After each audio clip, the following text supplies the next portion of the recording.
우리가 아브라함에 대해서 지금 같이 읽어가고 있습니다. 17장인데요. 그 바로 16장, 오늘 본문 바로 전 16장의 마지막 절은 이렇게 기록하고 있습니다. 여러분 16장 16절을 보시면 하갈이 아브라함에게 이스마엘을 낳았을 때에 아브라함이 86세였더라 라고 기록합니다.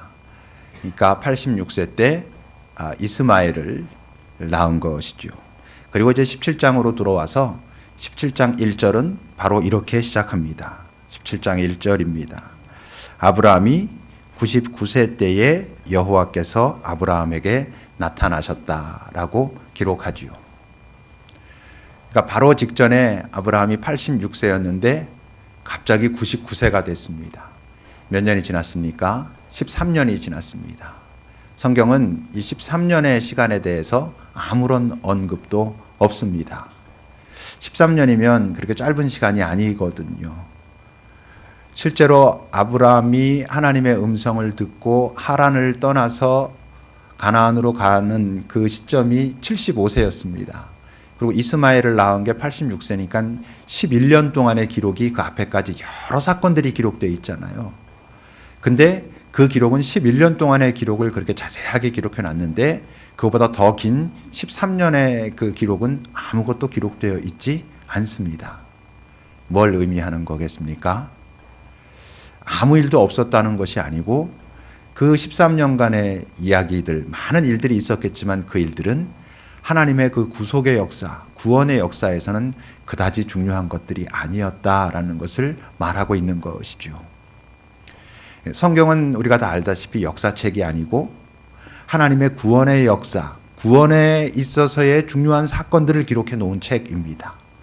근데 그 13년, 이스마엘, 하나님이 말씀하셨던 친구가 아닌 그 아이가 태어나서 진행되었던 그 시간들 동안은 구원의 역사 속에서 그다지 중요하지 않았다라고 분명히 말씀하고 계시는 것이죠. 여러분 열왕기나 역대기 같은 것을 보아도 여러 왕들이 나오지만 그 왕들이 오래 살았기 때문에 그들의 기록이 오래 기록되어 있지 않습니다. 짧은 시간을 살았다 할지라도 그들의 삶이 하나님의 뜻과 어떤 모습으로 합치되었는지 거기에 대해서 기록하고 있는 것이죠. 우리 인생도 여러분 그럴 것입니다. 우리도 이 다음에 이 땅의 삶을 마치고 우리의 삶을 되돌아볼 때가 되면 나는 뭐 이것저것 많이 땀도 흘리고 애도 쓰고 뭐 많이 한 것 같은데 실제로 하나님 나라의 그 역사책 속에는 참 헤매다가 돌아왔다 이렇게만 되어 있을지도 모를 일이라고 하는 것이죠. 그러면 안 되는 것 아니겠습니까?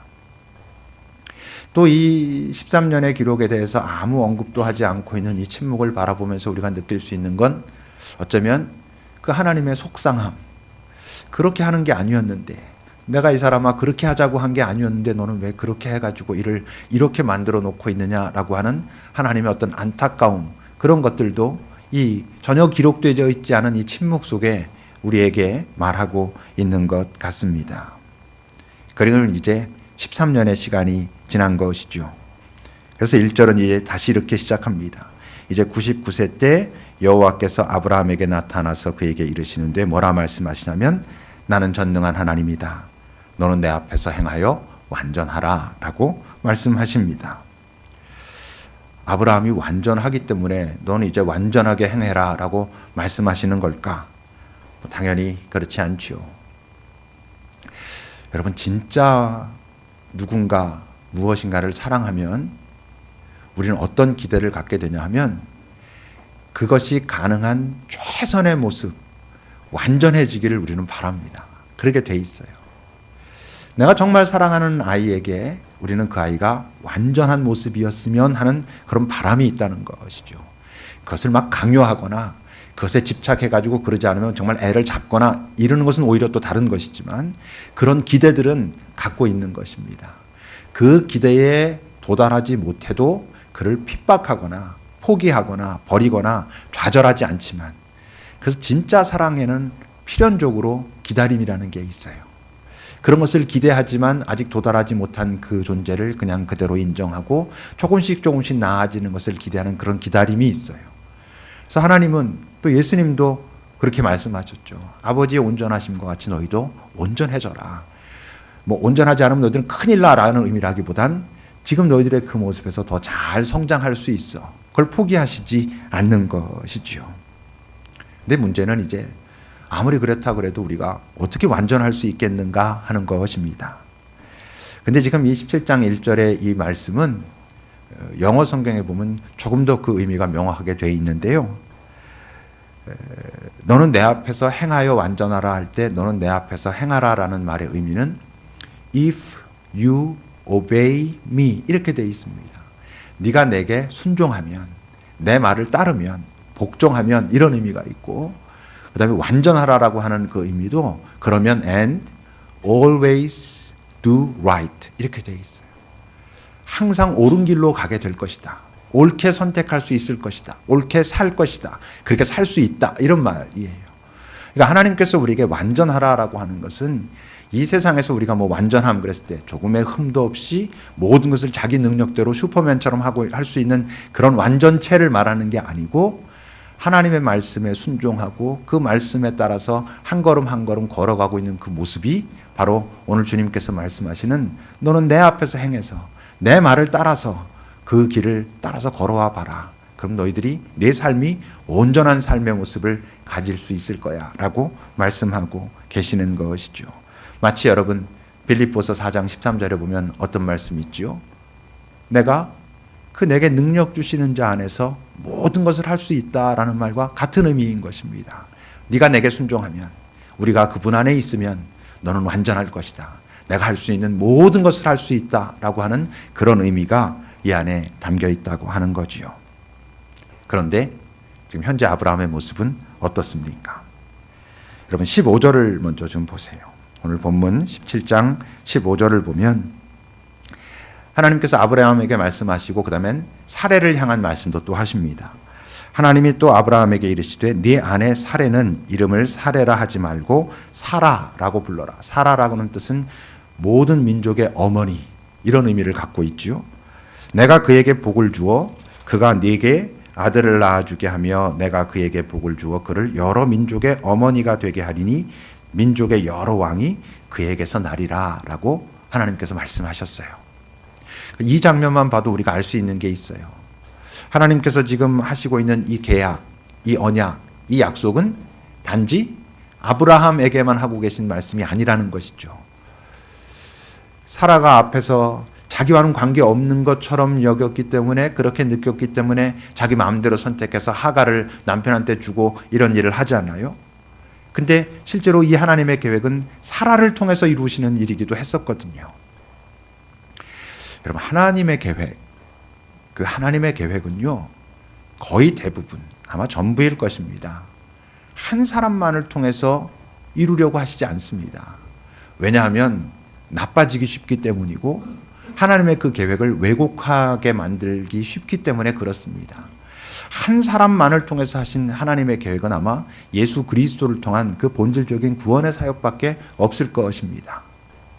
우리가 출애굽이라는 얘기를 하면 출애굽 사건 하면 우리가 떠오르는 사람은 모세지만 실제로 그 출애굽 사건의 완성은 모세에 의해서가 아니라 여호수아에 의해서 이루어지지요.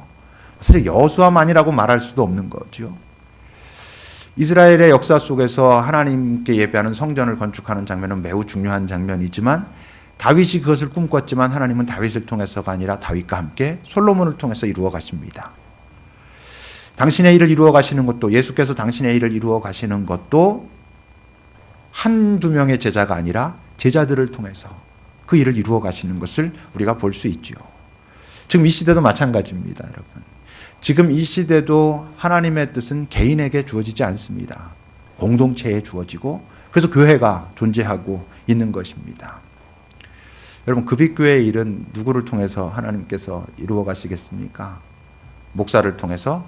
그렇게 하기 시작하면 이제 교회는 나빠지게 되어 있습니다. 급입교회는 급입교회라고 하는 이 공동체를 통해서 하나님께서 말씀하시고 그러므로 이 공동체에 있는 우리들은 전부 깨어서 하나님께 귀를 기울여야 할 책임들을 가지고 있습니다. 예를 들면 우리 교회 운영위원회가 있습니다. 운영위원회의 사람들이 하나님께 귀를 기울이지 않고 함께 모여 함께 기도하고 하지 않으면 운영위원회라고 하지만 그저 목사님이 뭐라고 말했을 때 손을 들어주는 거수기에 지나지 않을 수도 있습니다. 매우 위험한 것이죠. 함께 기도하고 그분의 음성에 귀 기울여야 합니다. 이 공동체를 향한, 그리고 이 공동체를 통해서 이 지역을 향한, 이 공동체를 통해서 이 사회와 이 나라를 향한 그 계획을 함께 귀 기울여야 우리가 명확하게, 정확하게 하나님의 뜻을 알 수 있다고 하는 것이죠. 어쨌든 하나님께서 오늘 아브라함에게 네 안에 사례를 통해 가지고 내가 이 일을 이루겠다라고 아주 명확하게 말씀하셨거든요.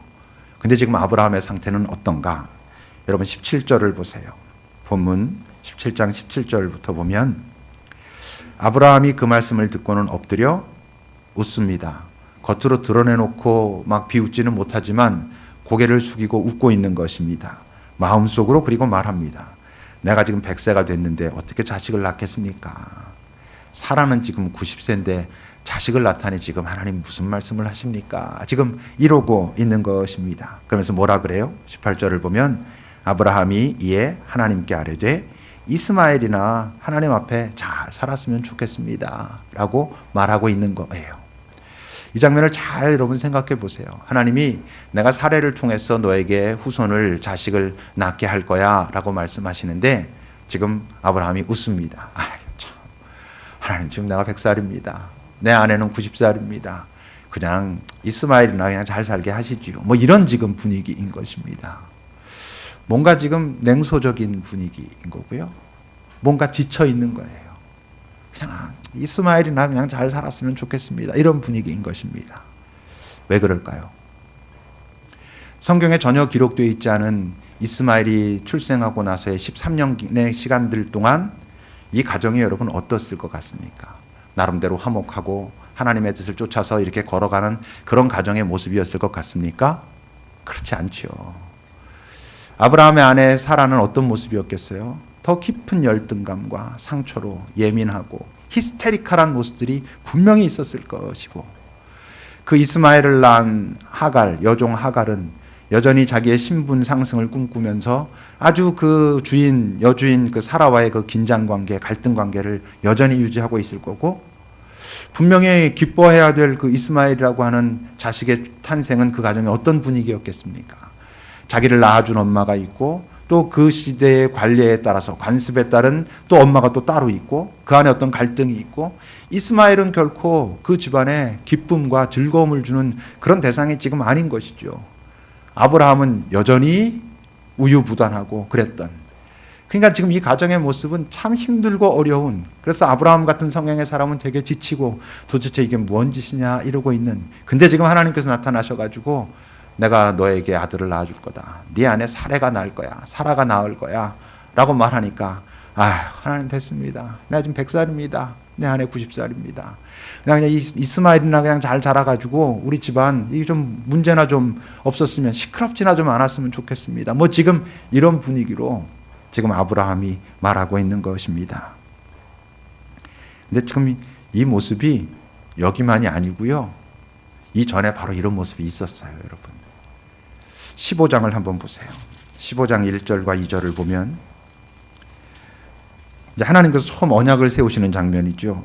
여호와의 말씀이 아브라함에게 탁 임하셔가지고 두려워하지 말라, 나는 내 방패요 내 상급이다 이렇게 말씀하셨어요.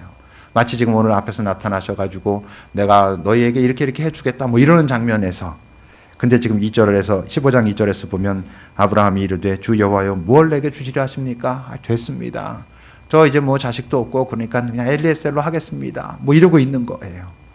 그러니까 처음에 그 15장에서 그냥 엘리에셀로 그냥 내 후계자 하겠습니다 했던 게 뭐로만 바뀌었어? 이스마엘로만 그냥 바뀐 것 뿐이에요. 별로 달라진 게 없어요. 13년이라고 하는 그런 오랜 시간을 지내면서도 힘들고 지치기만 했지, 하나님께서 나에게 왜 이런 어려움을 줬고, 이 어려움이 지금 왜 만들어졌고, 하나님과의 어떤 관계 속에서 이게 만들어졌지에 대한 아직은 통찰할 만한, 그런 성찰할 만한 그런 능력의 사람이 아직 아닌 것이죠. 그러니까 그냥 아이고 하나님 됐습니다 라고 말하고 있어요. 지금 오늘 장면에서의 아브라함이 하나님을 아주 구체적으로 만난 지 지금 몇 년 지난 거죠? 계산이 되시죠? 24년, 최소 24년 된 겁니다. 75살에 하란에서 출발해서 가나안 가라 그래서 떠나왔거든요. 근데 지금 99살이란 말이에요. 그러면 하나님을 아주 구체적으로 개인적으로 세밀하게 만난 거잖아요. 그리고 24년이 지났는데도 뭐 별로 달라진 게 없는 것이죠. 그러니까 여러분, 사람이 변하는 게, 변한다는 건 우리의 그 믿음의 성숙의 의미에서 믿음이 성숙된다는 게 참 어려운 일입니다. 그 앞에서 뭐 아브라함이 여호와를 믿으니 그것을 의로 여기셨다 이런 장면이 있었잖아요. 그때 가짜였겠어요? 진짜죠. 여러분, 우리 신앙이라고 하는 것이 어떤 순간 이제 정말 뭔가 된 것 같고 이젠 정말 내 모든 것을 하나님 앞에 드릴 것 같고 막 그럴 순간들이 있어요. 근데 그런 존재가 되는 것, 다시 말하면 그런 것이 순간으로 끝나지 않고 내 삶에 지속적으로 그런 존재로 살아간다는 것은 참 쉬운 일이 아닌 거죠. 그럼 아브라함이 가지고 있는 그 믿음이 하나님께 인정받는 시점이 언제라고요? 자기 그 이제 아들 이삭을 낳아가지고 이삭을 하나님께서 모리아산에서 바쳐라 그랬을 때 그 장면 속에서 하나님이 내가 이제 알겠다 그러십니다. 여러분 그 22장 12절을 한번 보세요. 22장 12절에 보면 이제 그렇게 하려고 할 때 아브라함이 이삭을 드디어 정말 잡으려고 할 때 어떻게 합니까? 사자가 이르되 그 아이에게 네 손을 대지 말라. 그에게 아무 일도 하지 말라. 네가 네 아들 네 독자까지도 내게 아끼지 아니하였으니 내가 이제야 네가 나를 정말로 경외하는 줄을 알겠다라고 말씀하세요. 이제야 네가 나를 정말 너의 온전한 하나님으로 주인으로 네가 나를 인정한다는 걸 내가 알겠다. 내 존재의 가장 중심에 이제 내가 너에게 정말 어떤 분인가 하는 것을 네가 깨달았다는 것을 내가 이제 드디어 알겠다. 내가 네 믿음을 이제야 정말 신뢰할 수 있겠다라고 말씀하시는 거예요. 이때가 하나님 만나지 한 몇 년 지났을까요? 아브라함이 이삭을 바칠 때 나이가 몇 살이라고 나와 있지 않아요.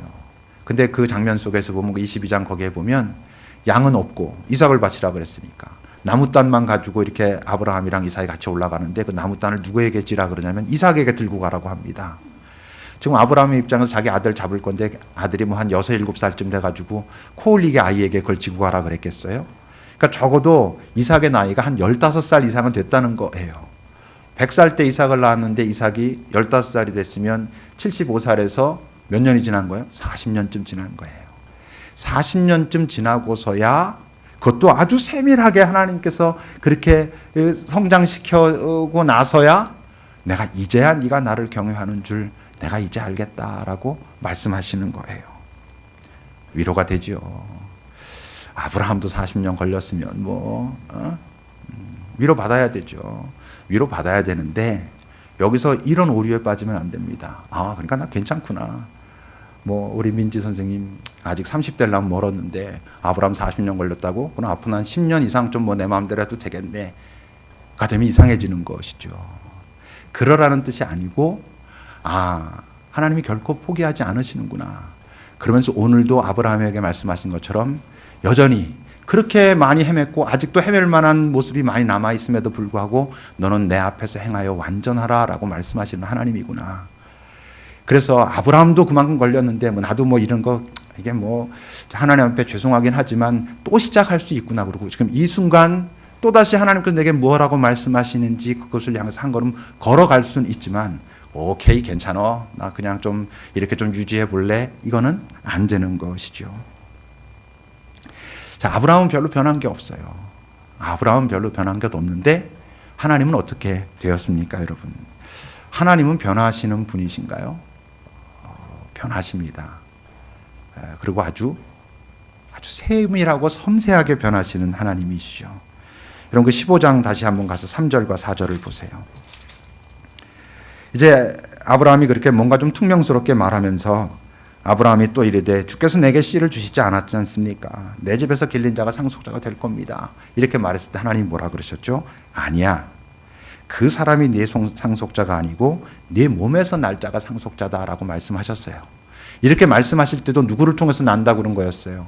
사라를 통해 네 아내 사라를 통해서 네가 상속자 후계자를 낳게 될 거야라고 말씀하신 거였는데 이렇게만 말씀하셨어요. 아브라함이 알아들었어요? 못 알아들었어요? 못 알아들었어요. 그래서 하가를 들여가지고 아이를 낳았어요. 근데 오늘 본문에서는 어떻게 말씀하시죠? 17장 18절과 19절을 보세요. 아브라함이 이에 하나님께 아뢰되 이스마엘이나 하나님 앞에 살기를 원합니다. 앞에서 뭐라 그랬죠? 엘리에셀이 내 후계자가 될 것입니다. 여기서는 이스마엘이 그냥 내 후계자가 될 것입니다라고 말하고 있는 거예요. 근데 거기에 대해서 하나님이 이렇게 말씀하세요. 하나님이 이르시되 아니라 이스마엘이 아니다 이러는 거야. 앞에서 엘리에셀이 아니다 하신 것처럼. 근데 그 다음에 어때요? 네 아내 사라가 네게 아들을 낳아줄 거다라고 말씀하셔요. 어떻게 됐어요? 더 분명해졌어요. 더 명확해졌어요.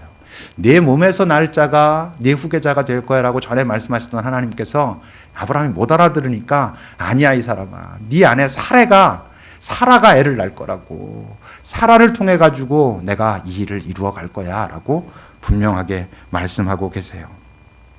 그뿐만이 아니에요. 그 15장 5절에 보면 어떤 장면이 있죠? 데리고 나가가지고 이 별들을 세봐라. 네가 셀 수 있겠냐? 네 자손을 이렇게 하겠다라고 포괄적으로만 말씀하셨었어요. 근데 여러분 오늘 본문 17장 4절에서부터 보세요. 보라, 내 언약이 너와 함께 있으니 너는 여러 민족의 아버지가 될 거다. 후로는 내가 아브라함이라고 너를 부를 건데 네가 여러 민족의 아버지가 되고, 6절에 보면 심히 너를 번성하게 하겠다. 왕들이 네게서 나올 것이다. 그리고 내가 네 후손까지 영원한 언약을 삼고 네 후손의 하나님이 될 것이다 라고 더 분명하게 말씀하세요. 아브라함이 지치고 포기할 수 있는 상황이라는 것을 아시기 때문에, 아직 그렇게 연약한 사람이라는 걸 아시기 때문에 그가 소망을 가질 수 있도록 명확하게 말씀하시는 거예요. 내 후손이 분명히 많아질 뿐만 아니라 거기서 왕들이 날 거고 내가 그들의 하나님이 될 것이고 그들을 통해서 내 언약을 이루어 갈 거야 라고 아주 명확하게 다시 말씀하고 계시는 거예요. 기억해야 될 게 뭐겠어요? 우리가 많이 부족하고 이 땅을 살면서 눈도 헷갈리고 하나님의 뜻이 어딘지 뭔지도 잘 모르겠고 헤매고 실수하고 실패하고, 이게 꼭 좋은 건 아니지만 우리가 그러잖아요. 바로 그런 존재이기 때문에 꼭 잊지 않아야 될 게 있어요. 뭐겠어요? 붙어 있는 거예요. 헤매더라도 붙어 있는 거예요. 아브라함이 그나마 다행인 게 지금 뭐예요? 하나님을 떠나지 않고 있는 거예요. 하나님의 음성을 계속 들을 때마다 지 마음대로 해석하면서도 그냥 있는 거예요. 그 말씀을 듣는 거예요. 또 아주 중요한 게 있어요. 아브라함이 가지고 있는 성향이기도 하지만 되게 장점인 성향이에요. 뭐냐면 들으면 그대로 하는 거예요. 이런 말씀을 쭉 하신 다음에 오늘 우리가 읽지 않은 그 중간에 있는 17장 중간에 있는 말씀들은 할례에 대한 이야기예요. 내 언약을 내가 이렇게 해갈 것이고 너희들이 내 언약을 받은, 그리고 믿는, 신뢰하는, 인정하는 그런 민족이라는 것을 너희들이 나타내기 위해서 할례를 받아라 라고 하나님께서 말씀하시죠. 근데 그 말 듣고서요, 지금 아브라함이 바로 그것을 실행합니다. 여러분 오늘 읽지 않았지만 17장 23절을 보세요. 이에 아브라함이 하나님이 자기에게 말씀하신 대로 이날에 그 아들 이스마엘과 집에서 태어난 모든 자와 그 모든 사람들에게 할례를 베풀었다 그랬어요. 자, 여러분, 순종은 믿음이 있어야 합니까? 믿음을 가지고 순종하면 물론 좋지요. 근데 여러분, 불신 중에도 순종할 수 있어요. 그리고 그게 참 귀해요. 지금 아브라함이 하나님이 말씀하시고 있는 그 언약과 계획을 전적으로 믿고 있어요? 안 믿고 있어요? 전적으로 믿고 있지 않아요. 지금 뭐라고 말하고, 내가 100살입니다. 내 아내 90살입니다. 근데 무슨 지금 와서 아이를 낳는다고 하나님 그러십니까? 라는 투예요. 근데 지금 하나님께서 네가 그것을 인정한다는 징표로 할례를 받아라 그래요. 그것이 우리의 계약의 성립이다 이렇게 말씀하시는 거예요. 그러니까 지금 아브라함이 어떻게 해요? 받아요 그냥. 믿어요? 잘 믿지 않아요. 근데도 그렇게 해요. 여러분, 믿지 못하는 가운데서도 순종하는 것이 중요한 이유는 사실은 순종이 우리의 믿음을 강화시키기 때문에 그래요. 순종이 이게 믿는 게 맞구나라고 확인시켜 주거든요. 누가복음 5장에 보면 어떤 장면이 있죠? 예수님이 나타나셔가지고 저 깊은 곳에 그물 던져서 잡아라 뭐 이런 장면 있잖아요. 그때 베드로가 뭐라 그래요? 내가 밤이 새도록 내가 이 그물질 했는데 한 마리도 못 잡았습니다 그래요. 무슨 뜻이에요? 아, 선생님, 참 선생님이 뭐 대단하신 분인 건 알겠는데 내가 지금 어부입니다. 제가 이 밤새 고기 잡았는데도 한 마리도 못 잡았습니다. 선생님이 그렇게 말씀을 하십니까? 그러면서 그렇지만 선생님이 이렇게 말씀하시니 내가 당신이 말씀하신 그대로 한번 해보겠습니다. 그래요. 여러분 6절에 뭐라고 기록되어 있어요? 그렇게 했을 때, 그렇게 하니라고 하는 저 단어가 굉장히 중요한 단어예요. 그렇게 했을 때 그들이 그걸 경험해요. 그걸 경험하면서 베드로가 뭘 경험해요? 이분이 보통 분이 아니라는 걸 다시 확인하게 되는 거예요. 여러분, 우리가 이 땅을 살아가면서 하나님이 내게 주신 또는 우리에게 주신 하나님의 약속이 아, 이게 정말 그렇게 될 수 있는 걸까라고 의심될 수 있어요. 근데 공동체가 함께 기도하고 하나님께서 우리를 이렇게 이끌기를 원하시는 것 같은데 라고 한다면 따라가 봐야 되는 거예요. 믿지 못할 때도 따라가 볼 수 있어야 돼요. 우리의 믿음이라는 게 그렇게 정확하질 못해요, 여러분. 우리의 믿음은 자주 흔들리는 거예요. 자기 상태에 따라서도 흔들리고 상황에 따라서도 흔들리고 우리는 그래요. 그래서 잘 기도하고 그래서 꾸준히 기도하는 사람들이 공동체에는 꼭 필요해요. 그래서 그들이 하나님의 뜻을 자꾸 묻고 그래서 하나님 우리를 이렇게 인도하시는 것 같다라고 할 때는 따라가 봐야 되는 거예요. 그래야 아, 이게 맞구나라는 걸 알 수 있어요. 그렇게 하지 않으면 무슨 일이 벌어지는지 도저히 알 수가 없어요. 베드로가 말로만 그렇고 그렇게 하지 않았으면 고기가 올라오는 걸 볼 수 없어요. 고기가 올라오는 걸 보지 못했으면 그의 믿음은 더 멀리 떨어져 있었을 거예요. 근데 그렇게 했거든요, 여러분. 잘 보세요. 아브라함이 우리가 소위 말하는 믿음의 조상이라고 인정받을 때까지 수많은 실수와 실패를 했습니다. 어쩌면 여러분들이 이 지금 창세기를 읽어보다 아브라함을 이렇게 쭉 지나오면서 실망이 됐을 수도 있고 좀 놀랐을지도 모르겠어요. 아니면 저 목사님이 일부러 좀 저렇게 자꾸 저런 시각으로 바라보나 이럴지도 모르겠어요. 왜냐하면 지금까지 우리가 그냥 막연하게 알고 있던 아브라함과는 많이 다르잖아요. 뭔가 지금까지 사실 생각해 보세요. 뭐 아브라함이 잘했다더라 그런 것 어떻게 보면 75살 때 출발한 것밖에 없어요. 그 다음서 계속 실수하는 거예요. 지금 계속 실패하는 거예요. 다행인 게 뭐예요? 그렇게 끝나지 않았다는 거죠. 많이 실수하고 많이 실패했지만 실수와 실패로 끝난 인생이 아니었어요. 실패한 인생은 되지 않았다는 것이죠. 어떻게 해서 그랬어요? 그래도 붙어 있었기 때문에 그래요. 여러분, 그래서 하나님 옆에 붙어 있는 게 참 중요해요. 여러분, 우리가 이 세상을 살면서 뭐 주의해야 될 게 많이 있지만 특히 주의해야 할 것 중에 하나가 뭐냐 하면 결과론이에요. 과정이 어땠든 결과적으로 이렇게 됐잖아. 그러니까 괜찮아. 이것처럼 위험한 게 없어요. 정치에서도 그렇잖아요. 뭐 어떻게 됐건 하여튼 뭐 됐으니 됐지 뭐 이런 거예요. 어떤 건설 속에서 어떤 사람이 어떻게 죽어갖고 뭐 했건 하여튼 그래도 지금 너희들 잘 써먹고 있잖아. 그래서 너 지금 사용하지 않아? 그것 때문에 지금 나라의 경제가 발전하지 않았어? 이런 논리가 가장 위험한 논리예요. 왜냐하면 그 속에서 희생되는 영혼들이 있기 때문에 그래요. 결과론에 빠지는 것은 매우 위험한데 여러분 오해하지 않을 거라고 생각하고 말한다면 하나님과의 관계에 있어서는 결과가 중요해요. 어떤 과정을 거쳤을지라도 하나님과 깊이 만나는 것 자체가 가장 중요해요. 하나님과 깊이 만나는 체험이 내게 만들어지는 결과를 얻게 되면 그 과정이 객관적으로 볼 때는 저 사람 참 차근차근 잘 저렇게 해가지고 신앙생활에서 하나님을 아주 깊이 만났구나 이런 사람도 있고 어떤 사람은 참 인생 개판이었는데 어떻게 마지막에 가서 하나님을 만났구나 이럴 수도 있어요. 근데 둘 다 귀해요. 하나님을 만났다는 그 사실 자체가 매우 매우 귀해요. 그리고 어떻다고요? 하나님을 깊이 만나고 난 다음에 자기 인생을 돌이켜보면 그 인생이 어떤 인생이었든지 하나님의 은혜 가운데 있어요. 그리고 그들은 무조건 고백하게 돼 있어요. 하나님이 참 많이 나 때문에 애쓰셨구나. 이런 고백을 하게 돼 있어요.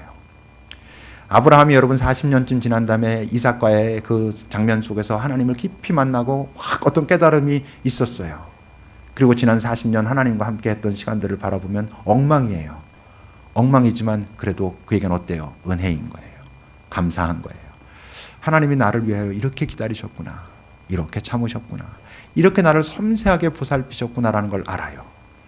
그래서 하나님을 깊이 만난 사람들이 공통적으로 하는 고백이 있어요. 뭐겠어요? 바울의 고백처럼 나의 나 된 것은 하나님의 은혜다라는 고백을 할 수밖에 없어요.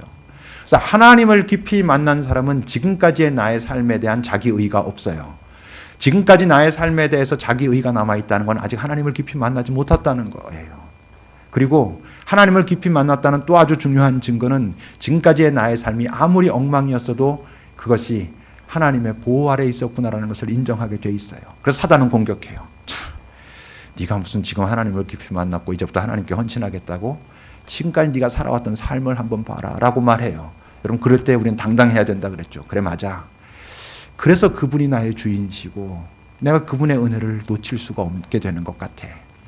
누가 보더라도 이 세상의 질서 속에서 이런 나를 용서할 수 있는 그런 누구도 없고 어떤 상황도 없고 누구도 받아들이지 못할 텐데 그런 나를 하나님께서 받아들이셨거든. 그래서 그 모든 상황들이 그 이후에 살아가는 삶에 있어서 아주 소중한 걸음으로 변하게 된다고요. 아브라함도 그 외에 모든 하나님을 만난 사람들도 당연히 다 그랬어요. 성경은요, 여러분, 그 당사자가 아니면 묻혔을 내용들이 많이 있잖아요. 뭐 예를 들어서 베드로가 예수님을 3번 부인한 그 장면 같은 거, 베드로가 그냥 입 딱 씻고 자기 동료들한테 말 안 했으면 뭐 안 밝혀질 수도 있었던 거 아니겠어요? 다른 제자들은 다 딴 데 갖고 없었는데 뭐, 야, 너희들은 다 어디 갔었니? 뭐 이러면서 그냥 입 닫고 있었으면 사실 모를 일이에요. 근데 그걸 왜 기록하겠어요? 언제 기록했어요? 하나님을 깊이 만난 다음에, 예수를 깊이 만난 다음에 돌아본 거죠. 내가 저랬다라는 걸 일종의 고해성사처럼 말하는 거예요. 자기 고백처럼 하는 거예요. 내가 이런 사람이었어 라고 말하는 거예요. 그런 사람이었지만 베드로가 그런 사람으로 끝나지 않았잖아요. 그러니까 이 자리에 와서 보니까 그때 그것조차도 하나님이, 예수님이 나를 기다리셨고 나를 바라보실 때 그분의 눈빛은 여전히 나를 사랑하신다는 눈빛이었고, 그러면서 내가 나가서 통곡하며 울었지만 통곡했어도 내가 결국 그때는 변하지 못했었고, 이런 고백들을 지금 하고 있는 거예요. 우리는 가끔 제자들과 우리를 비교하려고 복음서에 나오는 제자들을 봐요. 아, 제자들도 이랬는데 뭐 우리는 뭐, 제자들을 보려면 복음서에 나오는 걸 보면 안 돼요. 복음서에서는 예수님의 열심을 보는 거예요. 그분이 어떻게 당신의 사람들을 사랑하시되 끝까지 사랑하셨는가를 봐야 돼요. 그 끝까지 사랑하시는 결론의 자리에서 그가 십자가에서 어떤 모습으로 죽으셨고 부활하셨는가를 보는 거예요. 제자들을 보려면 사도행전에 나오는 제자들을 봐야죠. 그들이 그런 사람이 되고 나서 복음서에서 자기네들의 기록을 한 거예요. 한참 지난 다음에 우리가 이랬어, 근데 우리도 이렇게 됐어라고 말할 수 있게 된 거예요. 그러니까 그 모든 제자들이 했던 고백이 뭐겠어요? 내가 여기 있는 건 하나님의 은혜야 라고 다 말할 수밖에 없어요. 그러니까 그들의 그 이후의 삶이 은혜 속에 살아가는 삶이 되게 되는 것이죠. 자, 그런데 오늘 보면 19절을 여러분 다시 보세요. 하나님이 이르시되 아니라 네 아내 사라가 네게 아들을 낳으리니 너는 그 이름을 이삭이라 하라. 내가 그와 내 언약을 세우리니 그의 후손에게 영원한 언약이 되리라 그러셨어요. 내 언약을 세우리니 영원한 언약이 될 것이다. 내가 이것을 이루어 갈 것이다 라고 말하고 있는 거예요. 우리가 가지고 있는 아주 또 중요한 착각이 있어요. 그게 뭐냐 하면, 마치 우리는 우리의 믿음이 하나님의 일을 성취하는 것이라고 착각해요. 믿음으로 막 해가지고 하나님의 일을 이루어드리자. 우리의 믿음이 하나님의 일을 이룬다고요? 아니에요, 여러분. 우리의 믿음이 하나님의 일을 이루는 게 아니고 하나님의 주권이, 그분의 변치 않는 신실하심이, 그분의 능력이 당신의 일을 이루시는 거예요. 그럼 우리의 믿음은 아무것도 아닌가? 우리의 믿음은 어떤 역할을 하는 거겠어요? 그럼에도 불구하고 믿음이 중요한 이유는 믿음이 있는 자만 하나님이 일하시는 그 현장에 동참할 수 있기 때문에 그래요. 믿음이 없이는 그 현장을 볼 수가 없어요. 믿음이 있는 자만 그 현장에 있을 수 있어요. 그래서 믿음이 있는 자가 그 현장에 있고 현장에 있기 때문에 그들이 뭐가 돼? 증인이 되는 거예요. 결국 예수님의 제자, 예를 들면 베드로가 어떻게 말하게 돼요? 나중에 가서 사도행전에 보면 나는 내가 보고 들은 것을 말하지 않을 수 없다라고 말해요. 그가 믿음을 가지고 있었기 때문에 예수 그리스도가 일하셨던 그 현장을 경험했던 것이죠. 물론 부활의 빛으로 다시 조명한 것이긴 하지만 그것들을 보면서 그가 딱 깨닫게 됐어요. 알게 됐어요. 그래서 그가 말해요. 내가 보고 들은 것을 말하지 않을 수 없다. 다시 말하면 뭐게요? 내가 증인이다 라고 말하는 거예요. 믿음을 가진 자만 그 현장에서 하나님이 일하시는 것을 보고 그래서 새 노래로 찬양하고 새 노래로 찬양한 그 힘을 가지고 증인으로 이 땅을 살아가게 되는 거예요. 우리의 지금 이 땅의 삶이, 지금 여러분들의 이 땅에서의 삶이 사람들이 아무리 부러워할지라도 그 삶이 증인이 아니라면, 예수 그리스도의 증인이 아니라면 여러분들의 삶이 하나님 나라에서 기록될 내용은 별로 없다는 것을 아셔야 돼요. 결국 풀과 꽃같이 나름대로 예쁘게 살았는데 열매는 없는 그런 인생으로 맞춰버리고 말아요. 아브라함이 우리보다 대단한 것을 이루어서가 아니에요. 그가 실패와 실수를 반복했지만 그러나 하나님을 떠나지 않았고 결국 하나님을 깊이 만났고 그의 삶이 이해되었고 그 이후에 그가 믿음의 선택을 하며 살았고 그리고는 우리에게 믿음의 도전을 지금 하고 있는 것이죠. 여러분들의 인생이, 우리의 인생이 바로 그 믿음의 인생이 되기를. 그래서 하나님이 우리 가운데도 언약을 세우시고 그것을 영원토록 결국 지켜나갈 그런 일을 해가시는 분이라는 것을 우리가 경험하게 되는 그런 인생들이 되기를 바라요. 하나님이 우리에게 그렇게 지금 다시 한번 초청하고 계세요. 지금 너희들의 모습이 어떨지언정 너희들은 내 앞에서 행하여 완전하라. 내 말을 듣고 순종함으로 너희들의 삶에 옳은 선택과 결정과 행동을 하며 살라라고 말씀하고 계시는 거예요. 기도합시다.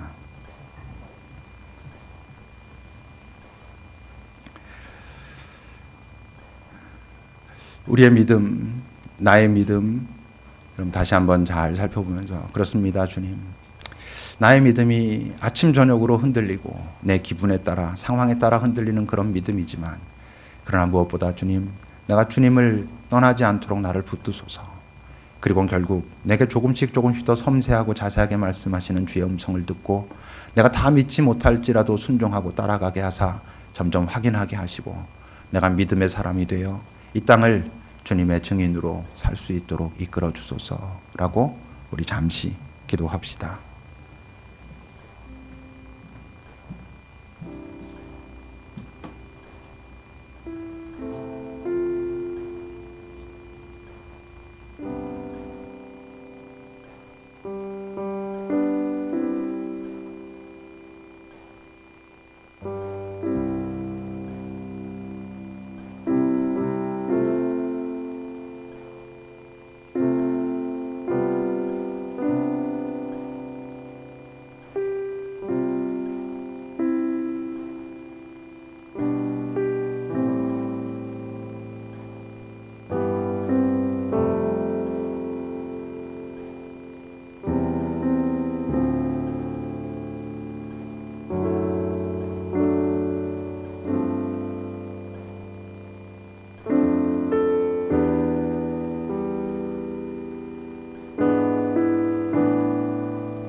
하나님, 내 눈에 보기에 좋은 나의 선택으로 인하여 하나님께서 한참 동안 침묵하시게 만드는 그런 선택들을 내리지 않도록 우리를 지켜 주옵소서. 그러나 우리의 부족함이 그런 선택을 내려서 하나님을 침묵하게 하실지라도 하나님을 떠나지 않을 수 있도록 또 도와주소서. 그리고는 결국 우리가 하나님의 말씀 앞에 잘 순종하는, 우리가 주를 향한 더 분명한 믿음을 가짐으로 당신께서 일하시는 그 현장에 참여하는 특권을 누리게 되는, 그리고는 우리의 삶이 바로 내가 만난 주 예수 그리스도의 하나님을 증거하는 증인의 삶이 되기를, 그런 우리의 삶을 통하여 하나님께서 영광 받으시기를 간절히 기도합니다. 예수님의 이름으로 기도합니다. 아멘.